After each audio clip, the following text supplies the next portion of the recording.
Mr. Speaker, the President of the United States.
Members of Congress, I have the high privilege and the distinct honor to present to you the President of the United States.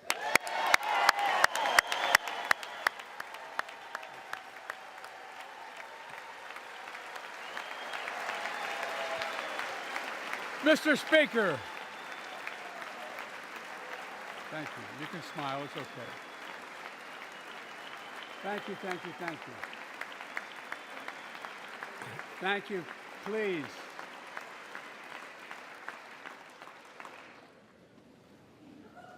Mr. Speaker, Madam Vice President, our First Lady and Second Gentleman, good to see you guys up there.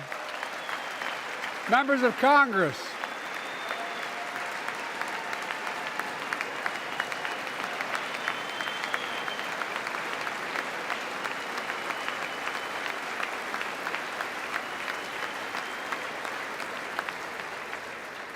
by the way, Chief Justice, I may need a court order. She gets to go to the game tomorrow, next week. I have to stay home. Got to work something out here. Members of the Cabinet, leaders of our military, Chief Justice, Associate Justice, and retired Justice of the Supreme Court, and to you, my fellow Americans. You know, I start tonight by congratulating the 118th Congress and the new Speaker of the House, Kevin McCarthy.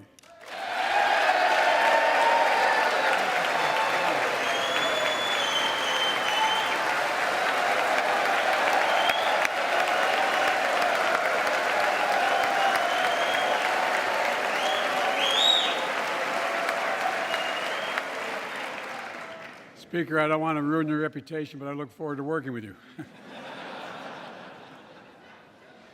And I want to congratulate the new leader of the House Democrats, the first African-American minority leader in history, Hakeem Jeffries.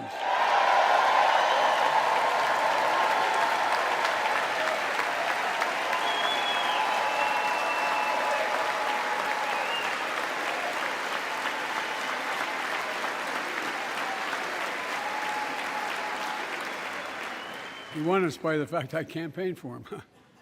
Congratulations to the longest-serving leader in the history of the United States Senate, Mitch McConnell. Where are you, Mitch?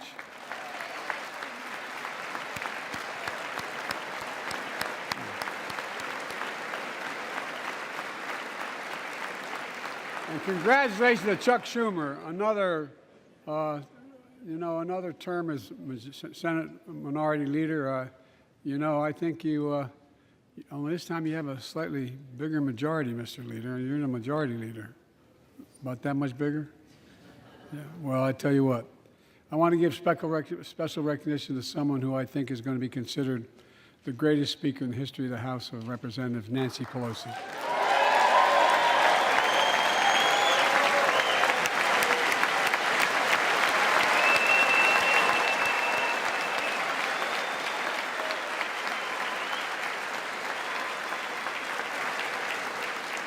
Folks, the story of America is a story of progress and resilience, of always moving forward, of never, ever giving up. It's a story unique among all nations. We're the only country that has emerged from every crisis we've ever entered stronger than we got into it. Look, folks, that's what we're doing again. 2 years ago, the economy was reeling. I stand here tonight after we've created, with the help of many people in this room, 12 million new jobs, more jobs created in 2 years than any president's created in 4 years, because of you all, because of the American people. 2 years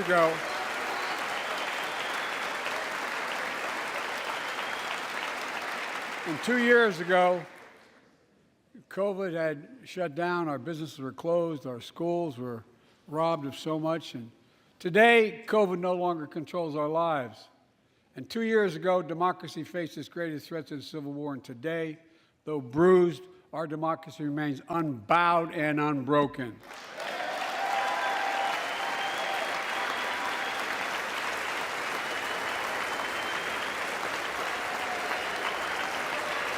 As we gather here tonight, we're writing the next chapter in the great American story, a story of progress and resilience. When world leaders ask me to define America, and they do, believe it or not, I say I can define it in one word, and I mean this: possibilities. We don't think anything is beyond our capacity. Everything is a possibility. You know, we're often told that Democrats and Republicans can't work together. But over the past 2 years, we've proved the cynics and naysayers wrong. Yes, we disagreed plenty. And yes, there were times when Democrats went alone. But time and again, Democrats and Republicans came together to defend a stronger and safer Europe.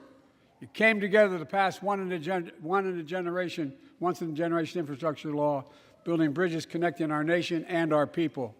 We came together to pass the most significant law ever, helping victims exposed to toxic burn pits. And in fact,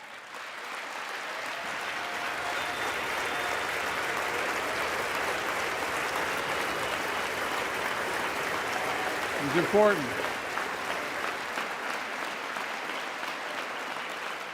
And in fact, I signed over 300 bipartisan pieces of legislation since becoming president, from reauthorizing the Violence Against Women Act, the Electoral Count Reform Act, the Respect for Marriage Act that protects the right to marry the person you love. And to my Republican friends, if we could work together the last Congress, there's no reason we can't work together and find consensus on important things in this Congress as well. I think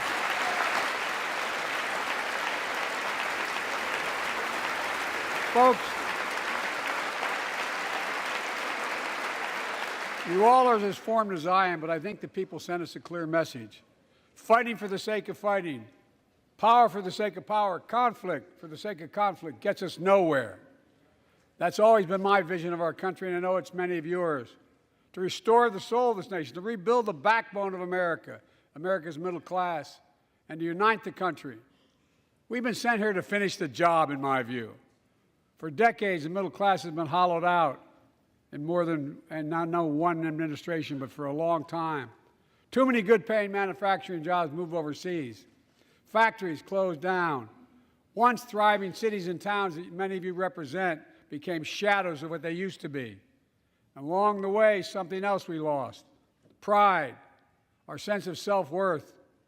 I ran for president to fundamentally change things, to make sure our economy works for everyone, so we can all feel that pride in what we do. To build an economy from the bottom up and the middle out, not from the top down. Because when the middle class does well, the poor have a ladder up, and the wealthy still do very well. We all do well.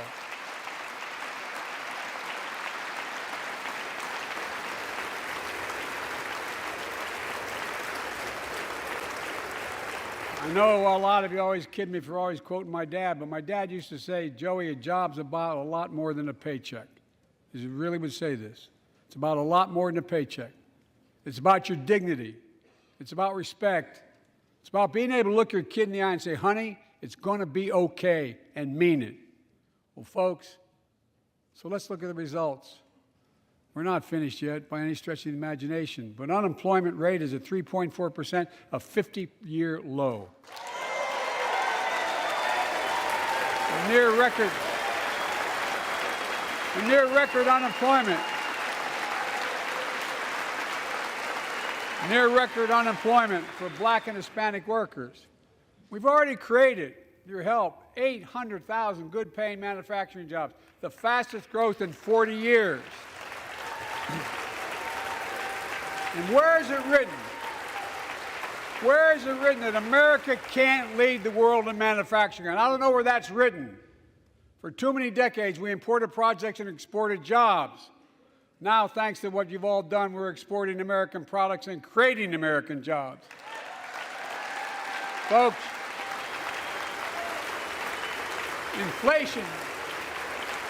Inflation has been a global problem because the pandemic disrupted our supply chains, and Putin's unfair and brutal war in Ukraine disrupted energy supplies as well as food supplies, blocking all that grain in Ukraine. But we're better positioned than any country on earth right now. But we have more to do. But here at home, inflation is coming down. Here at home, gas prices are down $1.50 from their peak. Food inflation is coming down, not fast enough, but coming down. Inflation has fallen every month for the last 6 months, while take-home pay has gone up. Additionally, over the last 2 years, a record 10 million Americans applied to start new businesses. 10 million. And by the way, every time someone starts a small business is an act of hope. And Madam Vice President, I want to thank you for leading that effort to ensure that small businesses have access to capital and the historic laws we enacted that are going to just come into being. Standing here last year, I shared with you a story of American genius and possibilities.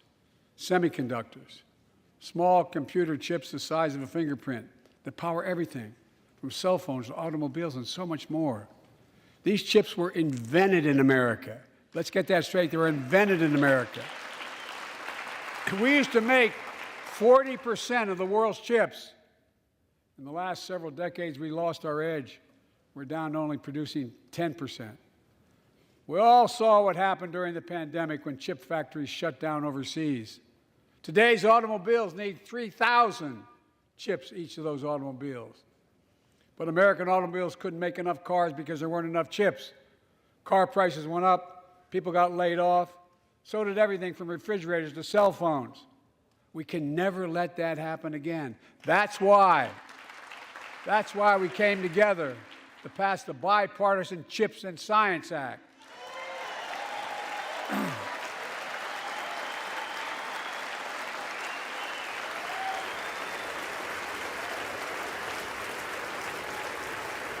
Folks, I know I've been criticized for saying this, but I'm not changing my view. We're going to make sure the supply chain for America begins in America. The supply chain begins in America. We've already created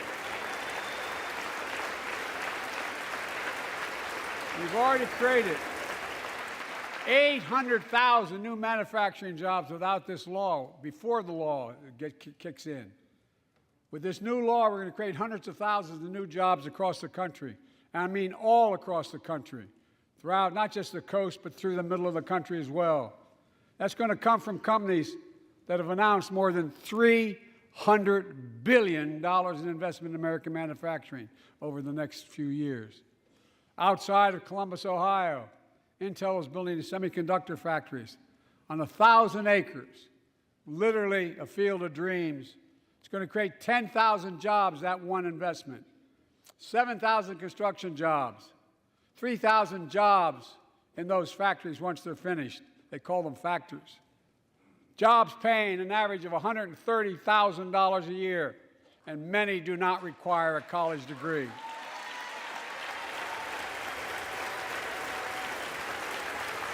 Jobs. Because we work together, these jobs where people don't have to leave home to search for opportunity. And it's just getting started.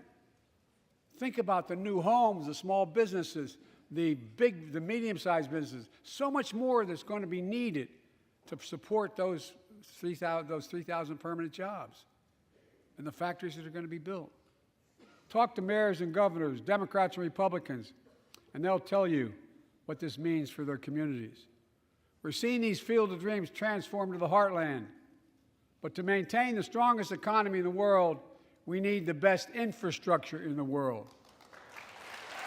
And folks, as you all know, we used to be #1 in the world in infrastructure. We've sunk to 13th in the world. The United States of America, 13th in the world in infrastructure, modern infrastructure. But now we're coming back because we came together and passed the bipartisan infrastructure law, the largest investment in infrastructure since President Eisenhower's interstate highway system.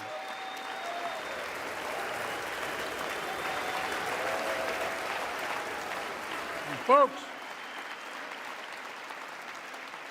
already we've funded over 20,000 projects, including major airports from Boston to Atlanta to Portland. Projects that are going to put thousands of people to work rebuilding our highways, our bridges, our railroads, our tunnels, ports, airports, clean water, high-speed internet, all across America. Urban, rural, tribal. And folks, we're just getting started. We're just getting started. and I mean this sincerely. I want to thank my Republican friends who voted for the law, and my Republican friends who voted against it as well. But I still get asked to fund the projects in those districts as well. But don't worry. I promised I'd be a president for all Americans. We'll fund these projects. And I'll see you at the groundbreaking. Look, this law will further unite all of America. Projects like Brent Spence Bridge in Kentucky over the Ohio River, built 60 years ago, badly needed repairs, one of the nation's most congested freight routes, carrying $2 billion worth of freight every single day across the Ohio River. And folks, I've been talking about fixing it for decades, but we're really finally going to get it done. I went there last month with Democrats and Republicans, and from both states, to deliver a commitment of $1.6 billion for this project. And while I was there, I met a young woman named Sarah, who's here tonight. I don't know where Sarah is. Is she up in the box? I don't know. Sarah, how are you? Well, Sarah, for 30 years,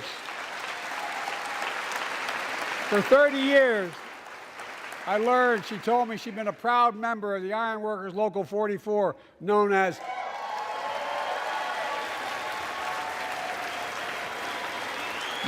the Cowboys in the Sky. The folks who built Cincinnati's skyline. Sarah said she can't wait to be 10 stories above the Ohio River building that new bridge. God bless her. That's pride. And that's what we're also building. We're building back pride. Look, we're also replacing poisonous lead pipes that go into 10 million homes in America, 400,000 school and child care centers. So every child in America can drink the water instead of having permanent damage to their brain. Look, we're making sure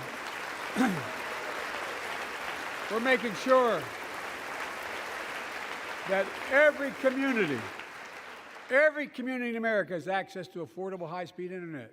No parent should have to drive by McDonald's parking lot to help them do their homework online with their kids, which many thousands were doing across the country. And when we do these projects, and again I get criticized for this, but I make no excuses for it, we're going to buy American. We're going to buy American. Folks,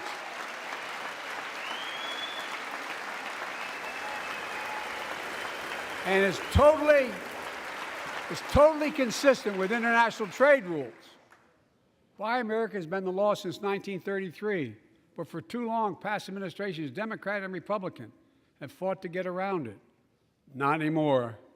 Tonight, I'm announcing new standards that require all construction materials used in federal infrastructure projects to be made in America. Made in America. I mean it. Lumber, glass, drywall, fiber optic cable. And on my watch, American roads, bridges, and American highways are going to be made with American products as well. Folks, my economic plan is about investing in places and people that have been forgotten. So many of you listening to me tonight, I know you feel it. So many of you felt like you've just simply been forgotten. Amid the economic upheaval of the past 4 decades, too many people have been left behind and treated like they're invisible. Maybe that's you watching from home. Remember the jobs that went away. You remember them, don't you? The folks at home remember them. You wonder whether the path even exists anymore for your children to get ahead without having to move away. Well, that's why I get that. That's why we're building an economy where no one's left behind. Jobs are coming back. Pride is coming back because choices we made in the last several years. You know, this is, in my view, a blue-collar blueprint to rebuild America and make a real difference in your lives at home. For example, too many of you lay in bed at night like my dad did, staring at the ceiling, wondering what in God's name happens if your spouse gets cancer, or your child gets deadly ill, or something happens to you. What are you going to have? You get money to pay for those medical bills? Or are you going to have to sell the house or try to get a second mortgage on it? I get it. I get it. With the Inflation Reduction Act that I signed into law, we're taking on powerful interests to bring health care costs down so you can sleep better at night with more security. You know, we pay more for prescription drugs than any nation in the world. Let me say it again. We pay more for prescription drugs than any major nation on earth.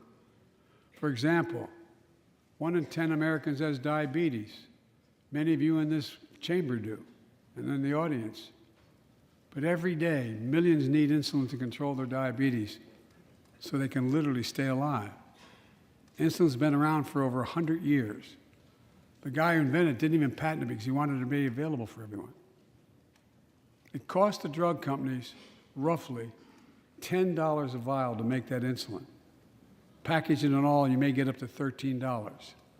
But Big Pharma has been unfairly charging people hundreds of dollars, $400 to $500 a month, making record profits. Not anymore. Not anymore.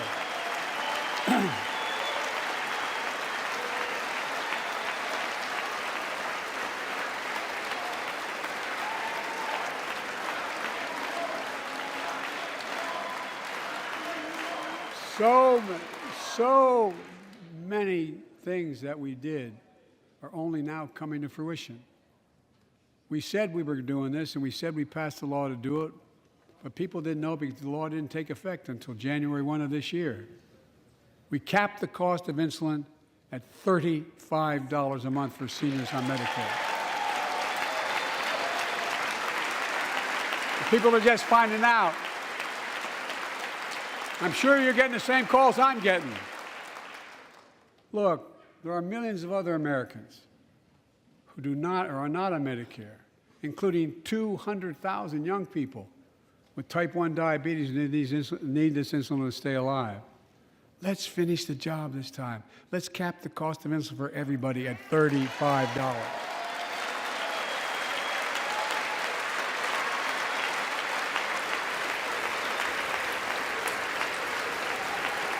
Folks, the Big Pharma is still going to do very well, I promise you all. I promise you they're going to do very well. This law also caps and won't even go into effect until 2025. It costs out-of-pocket drug costs for seniors on Medicare at a maximum of $2,000 a year. You don't have to pay more than $2,000 a year, no matter how much your drug costs are. Because you know why? You all know it. Many of you, like many in my family, have cancer. You know the drugs can range from $10,000, $11,000, $14,000, $15,000 for the cancer drugs. If drug prices rise faster than inflation, drug companies are going to have to pay Medicare back the difference. We're finally giving Medicare the power to negotiate drug prices. Bringing down prescription drug costs doesn't just save seniors money, it cuts the federal deficit by billions of dollars, by hundreds of billions of dollars. Because these prescription drugs are drugs purchased by Medicare to keep their commitment to the seniors. Well, guess what? Instead of paying $400 or $500 a month, you're paying $15. That's a lot of savings for the federal government. And by the way, why wouldn't we want that? Now, some members here are threatening, and I know it's not an official party position, so I'm not going to exaggerate, but threatening to repeal the Inflation Reduction Act. As my coach, that's okay, that's fair. As my football coach used to say, lots of luck in your senior year. Make no mistake, if you try anything to raise the cost of prescription drugs, I will veto it. Look, I'm pleased to say that more Americans have health insurance now than ever in history. A record 16 million people are enrolled in the Affordable Care Act. And thanks to the law I signed last year, millions are saving $800 a year on their premiums. And by the way, that law was written and the benefit expires in 2025. So my plea to some of you, at least in this audience, let's finish the job and make these savings permanent.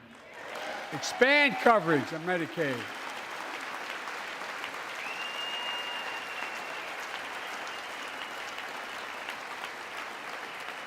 Look, the Inflation Reduction Act is also the most significant investment ever in climate change. Ever.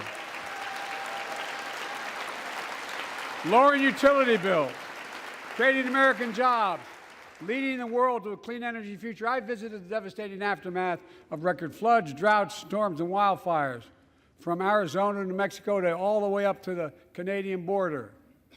More timber has been burned, as I've observed from helicopters, than the entire state of Missouri. And we don't have global warming? Not a problem. In addition to emergency recovery, from Puerto Rico to Florida to Idaho, we're rebuilding for the long term. New electric grids that are able to weather major storms and not prevent those forest fires. Roads and water systems withstand the next big flood. Clean energy to cut pollution and create jobs in communities often left behind. We're going to build 500,000 electric vehicle charging stations installed across the country by tens of thousands of IBEW workers. And we're helping families save more than $1,000 a year with tax credits to purchase electric vehicles and efficient appliances, energy-efficient appliances. Historic conservation efforts to be responsible stewards of our land. Let's face reality. The climate crisis doesn't care if you're in a red or blue state. It's an existential threat. We have an obligation, not to ourselves, but to our children and grandchildren, to confront it. I'm proud of how America, at last, is stepping up to the challenge. We're still going to need oil and gas for a while. But guess what? No, we do. But there's so much more to do. We got to finish the job. And we pay for these investments in our future by finally making the wealthiest and biggest corporations begin to pay their fair share. Just begin.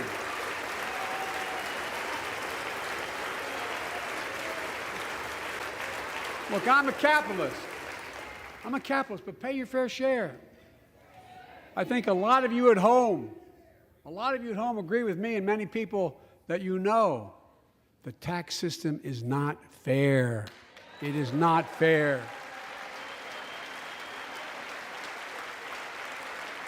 Look, the idea that in 2020, 55 of the largest corporations in America, the Fortune 500, made $40 billion in profits and paid zero in federal taxes? Zero? Folks, it's simply not fair. But now, because of the law I signed, billion-dollar companies have to pay a minimum of 15%. God love them. 15%. That's less than a nurse pays.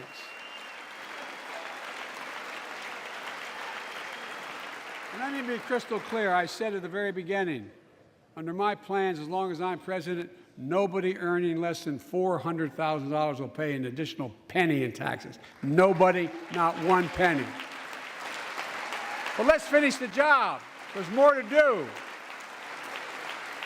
We have to reward work, not just wealth. Pass my proposal for the billionaire minimum tax. You know, there's 1,000 billionaires in America. It's up from about 600 in the beginning of the term. But no billionaire should be paying a lower tax rate than a school teacher or a firefighter. I mean it. Think about it.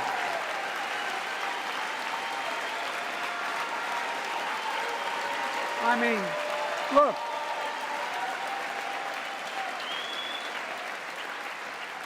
I know you aren't enthusiastic about that, but think about it. Think about it. Have you noticed Big Oil just reported its profits, record profits? Last year they made $200 billion in the midst of a global energy crisis. I think it's outrageous. Why? They invested too little of that profit to increase domestic production. And when I talk to a couple of them, they say, we're afraid you're going to shut down all the oil wells, all the oil refineries anyway, so why should we invest in them? I said, we're going to need oil for at least another decade, and that's going to exceed, and beyond that, we're going to need it. Production. If they had, in fact, invested in the production to keep gas prices down, instead, they used the record profits to buy back their own stock, rewarding their CEOs and shareholders. Corporations ought to do the right thing. That's why I propose we quadruple the tax on corporate stock buybacks and encourage long-term investments. They'll still make considerable profit.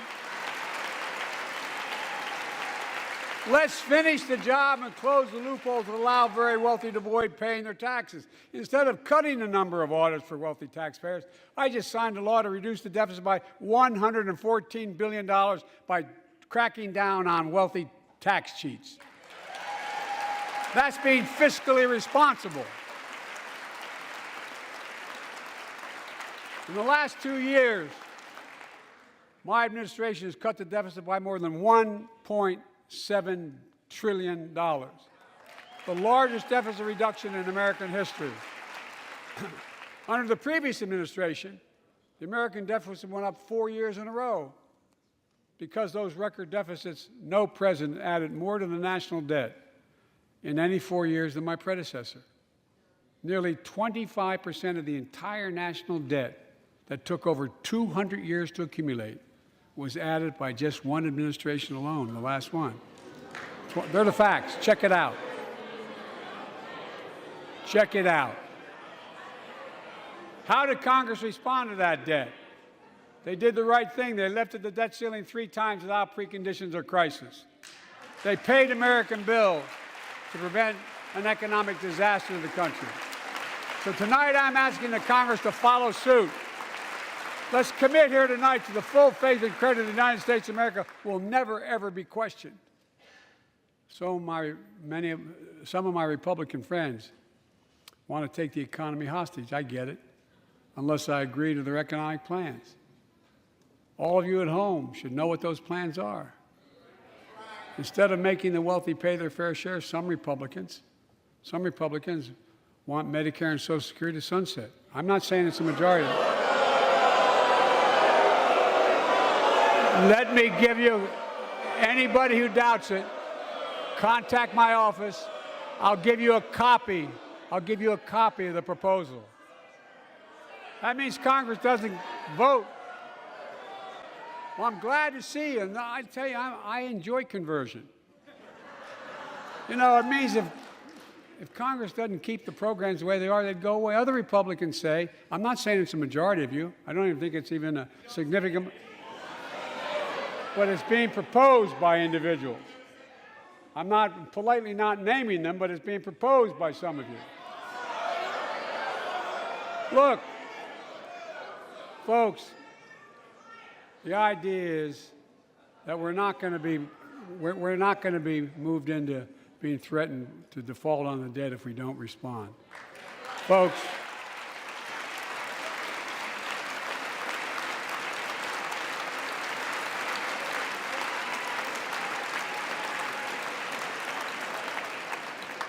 Folks, as we all apparently agree, Social Security and Medicare is off the books now, right? They're not to be spent. All right. I'm ready. We got unanimity.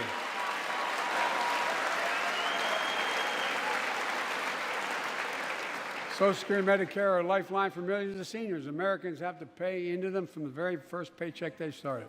So tonight, let's all agree, and we apparently are, let's stand up for seniors.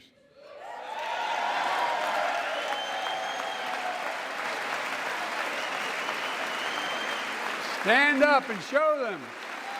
We'll not cut Social Security. We will not cut Medicare.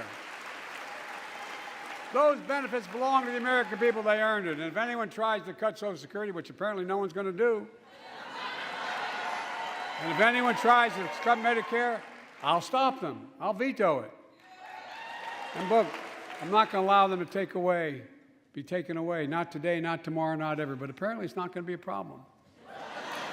Next month, when I offer my fiscal plan, I ask my Republican friends to lay down their plan as well. I really mean it. Let's sit down together and discuss our mutual plans together. Let's do that.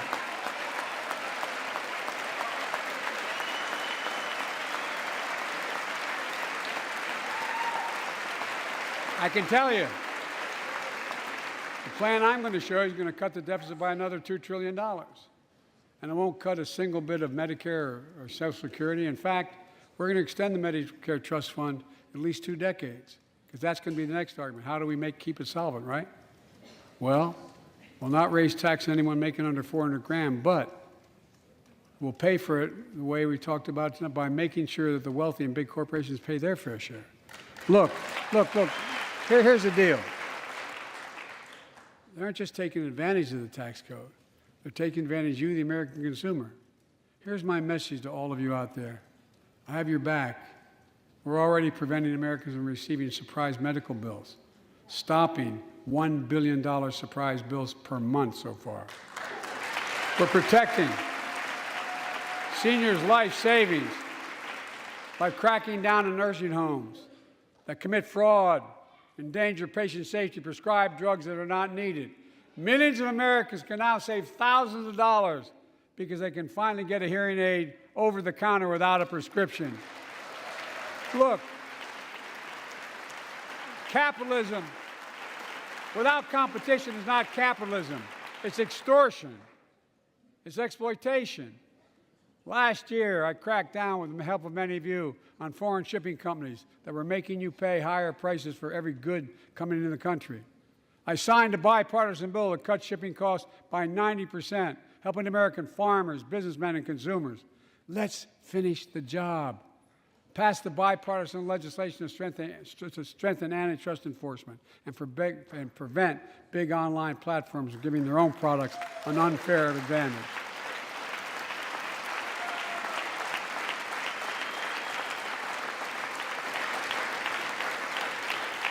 My administration is also taking on junk fees, those hidden surcharges too many companies use to make you pay more. For example, we're making airlines show you the full ticket price up front, refund your money if your flight is canceled or delayed. We've reduced exorbitant bank overdrafts by saving consumers more than $1 billion a year. We're cutting credit card late fees by 75%, from $30 to $8. Look,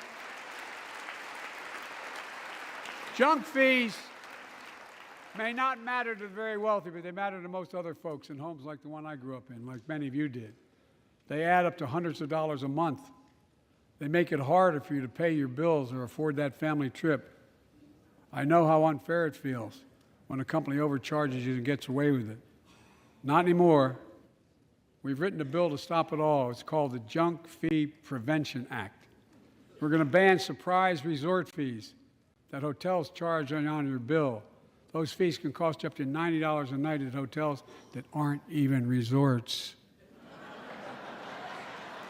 The idea that cable, internet, and cell phone companies can charge you $200 or more if you decide to switch to another provider. Give me a break.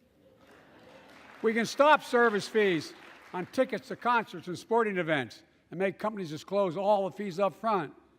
And we'll prohibit airlines from charging $50 round trip for a family just to be able to sit together. Baggage fees are bad enough. Airlines can't treat your child like a piece of baggage. Americans are tired of being. We're tired of being played for suckers. So pass the Junk Fee Prevention Act so companies stop ripping us off. For too long, workers have been getting stiffed, but not anymore. We're beginning to restore the dignity of work. For example, I should have known this, but I didn't until 2 years ago. 30 million workers have to sign non-compete agreements for the jobs they take. 30 million. So a cashier at a burger place can't walk across town and take the same job at another burger place and make a few bucks more. It just changed. But they just changed it because we exposed it. That was part of the deal, guys. Look it up. But not anymore.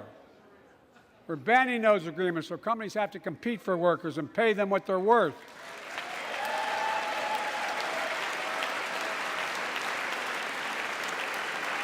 And I must tell you, this is bound to get a response from my friends on my left but the right. I'm so sick and tired of companies breaking the law by preventing workers from organizing. Pass the PRO Act, because business have a right, workers have a right to form a union. And let's guarantee all workers have a living wage. Let's make sure working parents can afford to raise a family with sick days, paid family medical leave, affordable child care. That's going to enable millions of more people to go and stay at work. And let's restore the full child tax credit, which gave tens of millions of parents some breathing room and cut child poverty in half to the lowest level in history. And by the way, when we do all these things, we increase productivity. We increase economic growth. So let's finish the job and get more families access to affordable, quality housing. Let's get seniors who want to stay in their homes the care they need to do so. Let's give more breathing room to millions of family caregivers looking after their loved ones. Pass my plan so we get seniors and people with disabilities the home care and services they need. And support the workers who are doing God's work. These plans are fully paid for and we can afford to do them. Restoring the dignity of work means making education an affordable ticket to the middle class. You know, when we made public education, 12 years of it, universal in the last century, we made the best educated, best paid, we became the best educated, best paid nation in the world. But the rest of the world's caught up. It's caught up. Jill, my wife, who teaches full time, has an expression. I hope I get it right, kid. Any nation that out-educates us is going to out-compete us. Any nation that out-educates is going to out-compete us. Folks, we all know 12 years of education is not enough to win the economic competition of the 21st century. We want to have the best educated workforce. Let's finish the job by providing access to preschool for 3 and 4 years old. Studies show that children who go to preschool are nearly 50% more likely to finish high school and go on to earn a 2- or 4-year degree, no matter their background they came from. Let's give public school teachers a raise.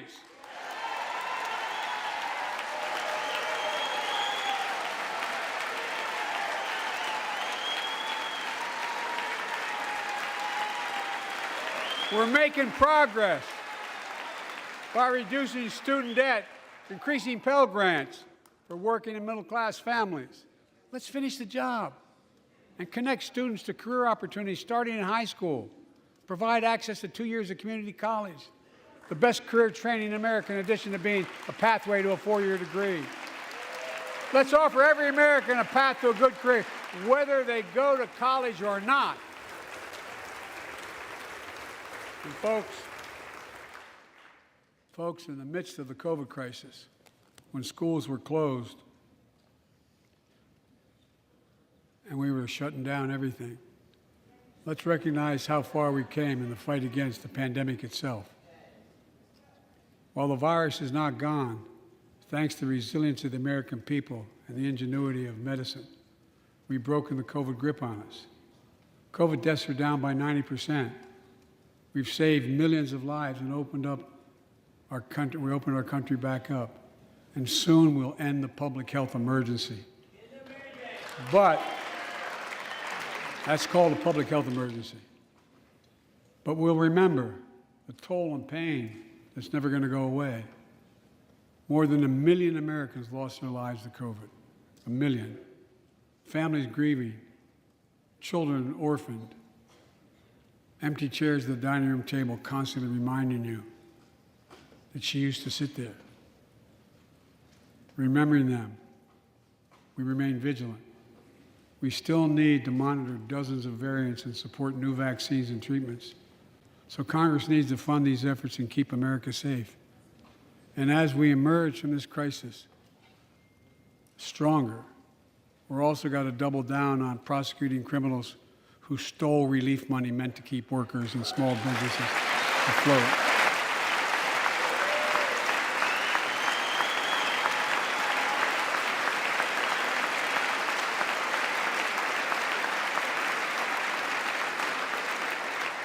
Before I came to office, you remember, during that campaign, the big issue was about inspector generals who would protect taxpayers' dollars who were sidelined. They were fired. Many people said we don't need them. And fraud became rampant. Last year, I told you the watchdogs are back. Since then, we've recovered billions of taxpayers' dollars. Now let's triple the anti-fraud strike force going after these criminals, double the statute of limitations on these crimes, and crack down on identity fraud by criminal syndicates stealing billions of dollars from the American people.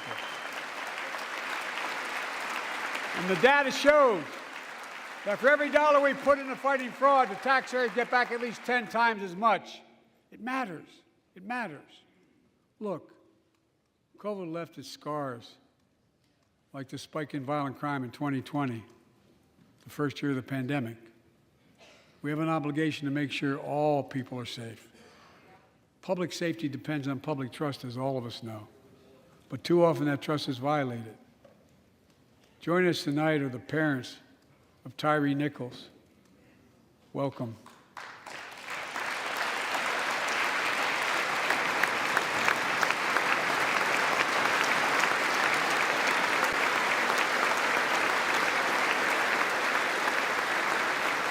We had to bury Tyree last week. As many of you personally know, there's no words to describe the heartache or grief of losing a child. But imagine if you lost that child at the hands of the law. Imagine having to worry whether your son or daughter came home from walking down the street, or playing in the park, or just driving a car. Most of us in here have never had to have the talk that brown and black parents have had to have with their children. Bo, Hunter, Ashley, my children, I never had to have the talk with them. I never had to tell them if a police officer pulls you over, turn your interior lights on right away. Don't reach for your license. Keep your hands on the steering wheel. Imagine having to worry like that every single time your kid got in a car. Here's what Tyree's mother shared with me when I spoke to her. When I asked her how she finds the courage to carry on and speak out. With the faith of God, she said her son was, quote, a beautiful soul, and something good will come of this. Imagine how much courage and character that takes. It's up to us, to all of us. We all want the same thing. Neighborhoods free of violence. Law enforcement who earns the community's trust. Just as every cop, when they pin on that badge in the morning, has a right to be able to go home at night, so does everybody else out there. Our children have a right to come home safely. Equal protection under the law is a covenant we have with each other in America. We know police officers put their lives on the line every single night and day. And we know we ask them in many cases to do too much, to be counselors, social workers, psychologists, responding to drug overdoses, mental health crises, and so much more. In one sense, we ask much too much of them. I know most cops and their families are good, decent, honorable people, the vast majority. But they risk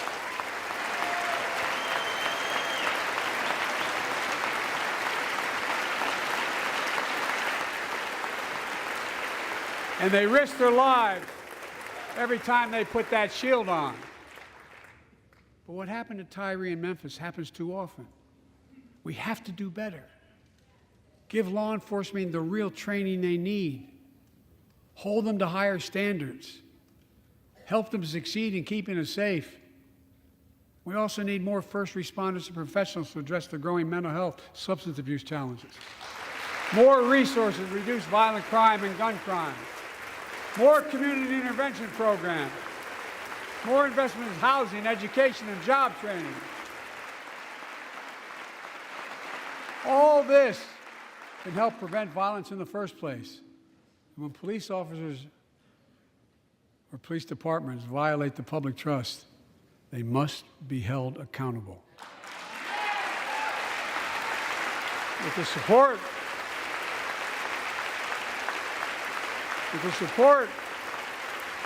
of the families of victims, civil rights groups, and law enforcement, I signed an executive order for all federal officers, banning chokeholds, restricting no-knock warrants, and other key elements of the George Floyd Act. Let's commit ourselves to make the words of Tyler's mom true. Something good must come from this. Something good.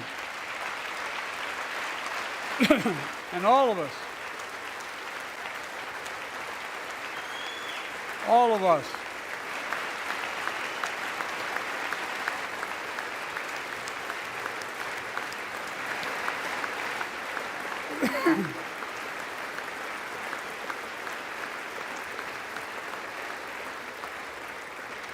folks, it's difficult, but it's simple. All of us in this chamber, we need to rise to this moment. We can't turn away. Let's do what we know in our hearts that we need to do. Let's come together to finish the job on police reform. Do something. Do something. That was the plea of parents who lost their children in Uvalde. I met with every one of them. Do something about gun violence. Thank God. Thank God we did. Passing the most sweeping gun safety law in 3 decades. That includes things like that the majority of responsible gun owners already support, enhanced background checks for 18 to 21 years old, red flag laws, keeping guns out of the hands of people who are a danger to themselves and others. But we know our work is not done. Joining us tonight is Brandon Say, a 26-year-old hero. Brandon put his college dreams on hold to be at his mom's side when she was dying from cancer. And Brandon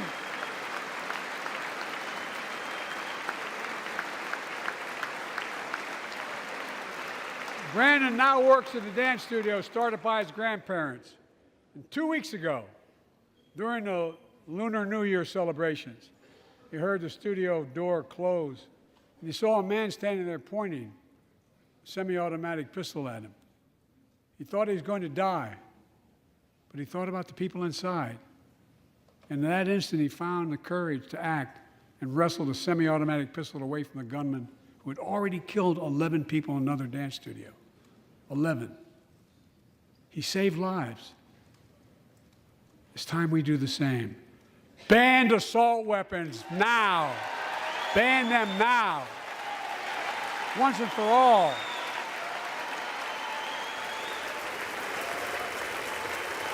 I led the fight to do that in 1994. And in 10 years, that ban was law and mass shootings went down.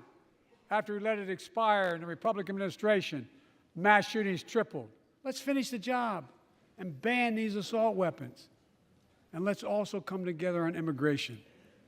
Make it a bipartisan issue once again.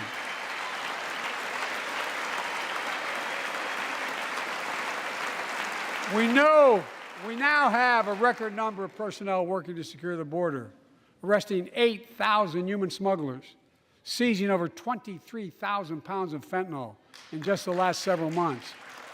We've launched a new border plan last month.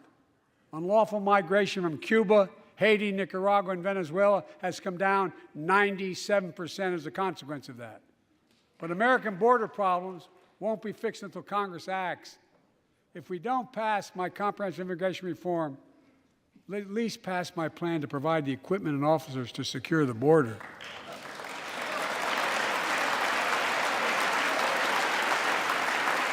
And a pathway to citizenship for dreamers, those on temporary status, farm workers, essential workers.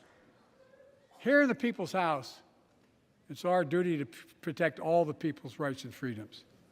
Congress must restore the right and the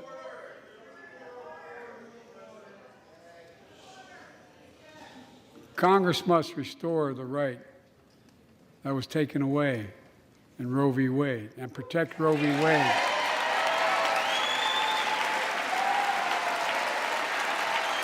Give every woman a constitutional right. The Vice President and I are doing everything to protect access to reproductive health care and safeguard patient safety. But already more than a dozen states are enforcing extreme abortion bans. Make no mistake about it. If Congress passes a national ban, I will veto it. But let's also pass the Bipartisan Equality Act to ensure LGBTQ Americans, especially transgender young people, can live with safety and dignity. Our strength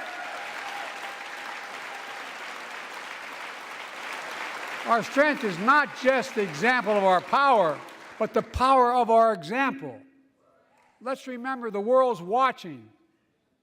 I spoke in this chamber 1 year ago, just days after Vladimir Putin unleashed his brutal attack against Ukraine. A murderous assault, evoking images of death and destruction Europe suffered in World War II. Putin's invasion has been a test for the ages, a test for America, a test for the world. Would we stand for the most basic of principles? Would we stand for sovereignty? Would we stand for the right of people to live free of tyranny? Would we stand for the defense of democracy? For such defense matters to us because it keeps peace and prevents open season on would-be aggressors and threatens our prosperity. 1 year later, we know the answer. Yes, we would, and we did. We did. And together, we did what America always does at our best. We led. We united NATO. We built a global coalition. We stood against Putin's aggression. We stood with the Ukrainian people. Tonight, we're once again joined by Ukrainian's ambassador to the United States. She represents not just her nation, but the courage of her people. Our ambassador is here, we're united in our support of your country. Will you stand so we can all take a look at you? Thank you.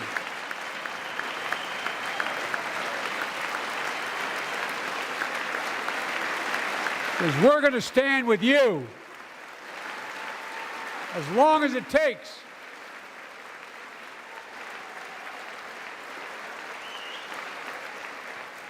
Our nation is working for more freedom, more dignity, more peace, not just in Europe, but everywhere. Before I came to office, the story was about how the People's Republic of China was increasing its power and America was failing in the world. Not anymore. We made clear, and I made clear in my personal conversations, which have been many, with President Xi, that we seek competition, not conflict. But I will make no apologies that we're investing to make America stronger. Investing in American innovation and industries that will define the future that China intends to be dominated. Investing in our alliances and working with our allies to protect advanced technologies so they will not be used against us. Modernizing our military to safeguard stability and deter aggression. Today, we're in the strongest position in decades to compete with China or anyone else in the world. Anyone else in the world. And I'm committed.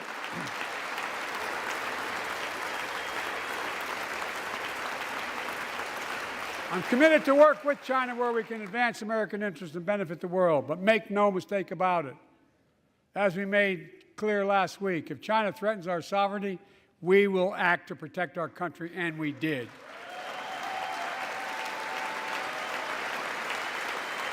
Look, let's be clear. Winning the competition should unite all of us.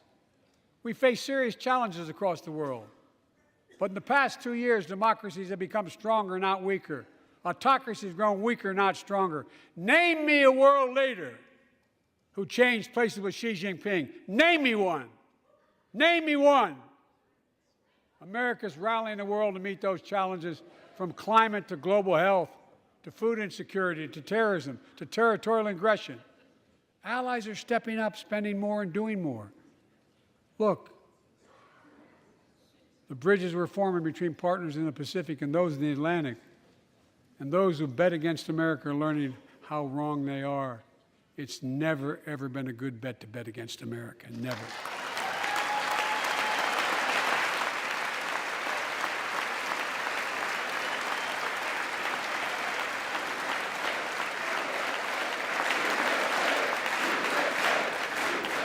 Well, when I came to office, most assured that bipartisanship assumed was impossible, but never believed it. That's why a year ago I offered a unity agenda to the nation as I stood here. We made real progress together. We passed a law making it easy for doctors to prescribe effective treatments for opioid addiction. We passed the gun safety law, making historic investments in mental health. We launched the ARPA-H drive for breakthrough in the fights against cancer, Alzheimer's, and diabetes, and so much more. We passed the Heath Robinson PACT Act, named after the late Iraq War veteran whose story about exposure to toxic burn kits I shared here last year.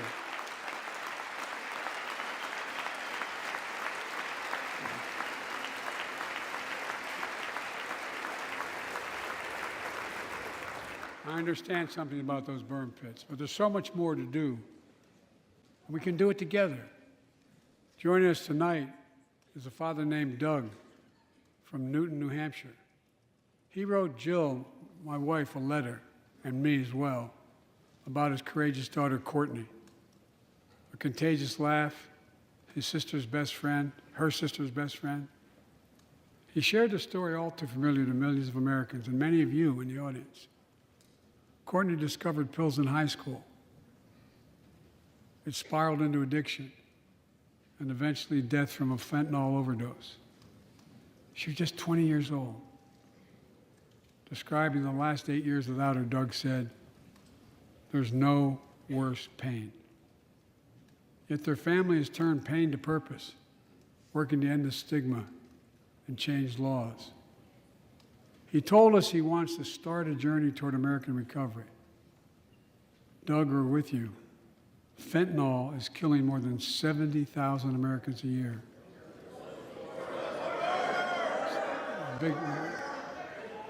You got it.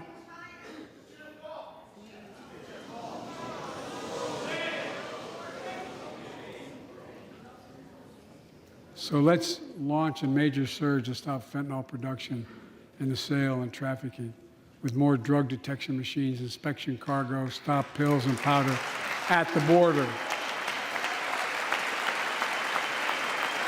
Working with couriers like FedEx to inspect more packages for drugs. Strong penalties to crack down on fentanyl trafficking. Second, let's do more on mental health, especially for our children. When millions of young people are struggling with bullying, violence, trauma, we owe them greater access to mental health care at their schools. We must finally hold social media companies accountable for experimenting they're doing running children for profit. It's time to pass bipartisan legislation to stop big tech from collecting personal data on our kids and teenagers online, ban targeted advertising to children, and impose stricter limits on the personal data that companies collect on all of us. Third, let's do more to keep this nation's one truly sacred obligation to equip those we send into harm's way and care for them and their families when they come home. Job training, job placement for veterans and their spouses as they come to return to civilian life. Helping veterans afford the rent, because no one should be homeless in America, especially someone who served the country.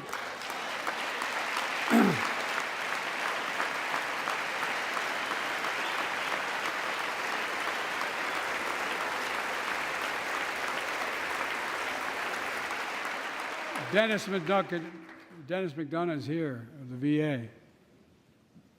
We had our first real discussion when I asked him to take the job. I'm glad he did. We were losing up to 25 veterans a day on suicide. Now we're losing 17 a day to the silent scourge of suicide. 17 veterans a day are committing suicide. More than all the people being killed in the wars. Folks, VA is doing everything it can, including expanding mental health screening, proven programs that recruits veterans to help other veterans understand what they're going through, get them the help they need. We got to do more. And fourth, last year, Jill and I reignited the cancer moonshot that I was able to start with President Obama asked me to lead our administration on this issue. Our goal is to cut the cancer death rates at least by 50% in the next 25 years. Turn more cancers from death sentences to treatable diseases. Provide more support for patients and their families. It's personal to so many of us in this audience. Joining us are Morris and Candice, an Irishman and a daughter of immigrants from Panama. They met and fell in love in New York City and got married in the same chapel Jill and I got married in New York City. Kindred spirits. He wrote us a letter about his little daughter, Ava, and I saw her just before I came over. She was just a year old when she was diagnosed with rare kidney disease, cancer. After 26 blood transfusions, 11 rounds of radiation, 8 rounds of chemo, 1 kidney removed, giving a 5% survival rate. He wrote how in the darkest moments he thought, if she goes, I can't stay. Many of you have been through that as well. Jill and I understand that like so many of you. And he read Jill's book describing our family's cancer journey and how we tried to steal moments of joy where we could with Bo. For them, that glimmer of joy was the half smile of their baby girl. It meant everything to them. They never gave up hope. Little Ava never gave up hope. She turns 4 next month. They just found out Ava's beating the odds, is on her way to being cured of cancer. And she's watching from the White House tonight and she's not asleep already.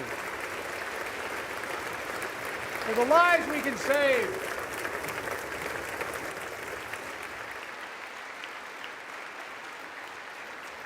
For the lives we can save and the lives we've lost, let this be a truly American moment that rallies the country and the world together and proves that we can still do big things.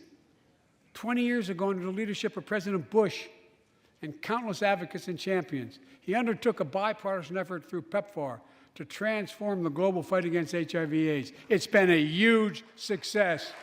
He thought big. He thought large. He moved. I believe we can do the same thing with cancer.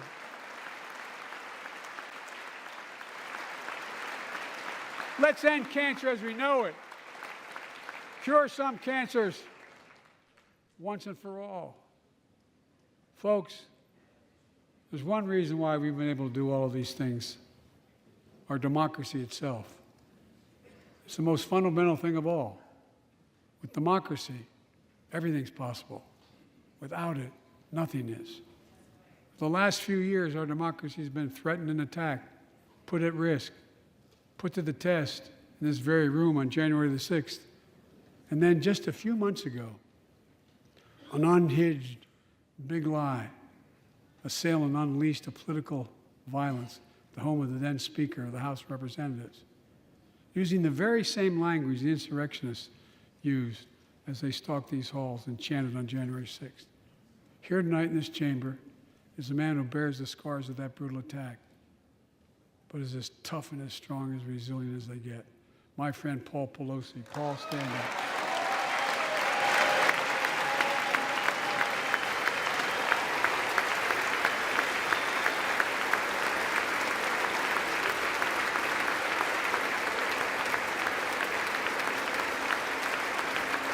But such a heinous act should have never happened.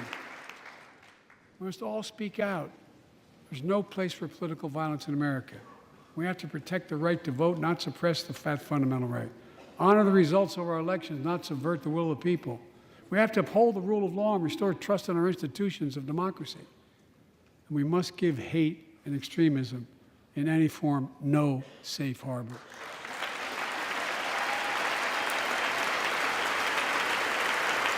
Democracy must not be a partisan issue. It's an American issue. Every generation of Americans has faced a moment where they have been called to protect our democracy, defend it, stand up for it. And this is our moment. My fellow Americans, we meet tonight at an inflection point, one of those moments that only a few generations ever face, where the direction we now take is going to decide the course of this nation for decades to come. We're not bystanders of history. We're not powerless before the forces that confront us. It's within our power of we, the people. We're facing the test of our time. We have to be the nation we've always been at our best, optimistic, hopeful, forward-looking. A nation that embraces light over dark, hope over fear, unity over division, stability over chaos. We have to see each other not as enemies, but as fellow Americans. We're good people. The only nation in the world built on an idea, the only one.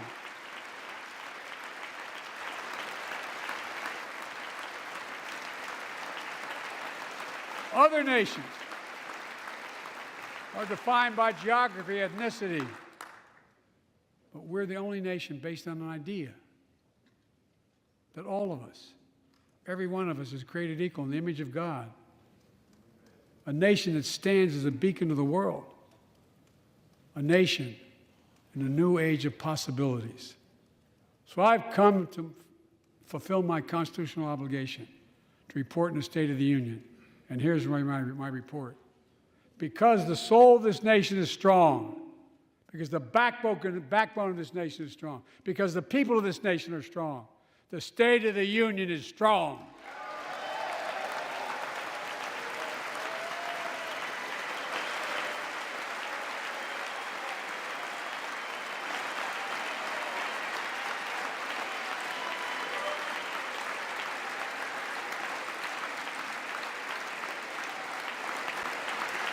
I'm not new to this place. I stand here tonight having served as long as about any one of you have ever served here. But I've never been more optimistic about our future, about the future of America. We just have to remember who we are. We're the United States of America, and there's nothing beyond our capacity if we do it together. God bless you all, and may God protect our troops. Thank you.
All right, hey, you guys. How's everybody doing? Now it's time to settle down. It's, it's great to see all of you. Welcome to the White House.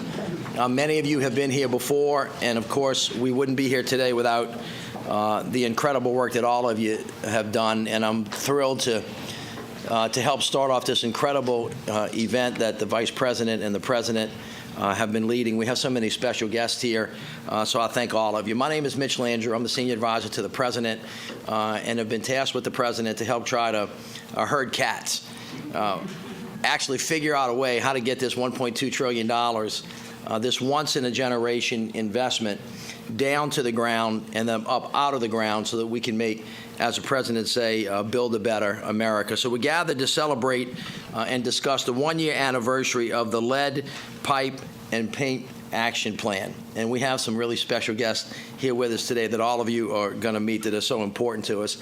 But as you look around the room, it's important, I think, for all of us to understand how this gets done.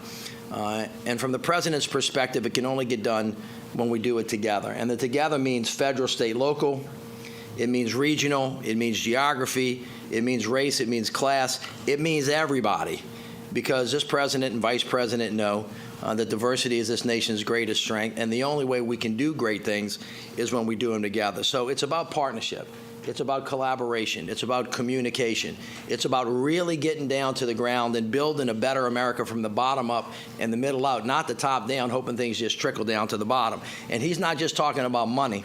He's talking about ideas. He's talking about equity. He's talking about real life folks. Every time I talk to the President and the Vice President about this, they talk to me and they tell me, you know, see the people. So when you're thinking about roads and bridges and airports and ports, clean air, clean water, and then the clean energy economy, that's what we're doing. But one of the major pieces of this is why we're here today, is because the Vice President has been leading this effort on behalf of the President to make sure that every American has their God-given right to clean air and safe water. And there's nothing more important in that than make sure that we get the lead out of the pipes. Everybody in this country knows the damage that has been done to our children who have been basically sucking dirty water out of lead pipes for a very, very long time. If you think about it, we have 10 million American households that continue to be connected through lead pipes, 400,000 schools and child care centers, 24 million housing units. So we got a big problem, but we also have a big solution, and you're the solution. And so when this administration makes promises, we deliver.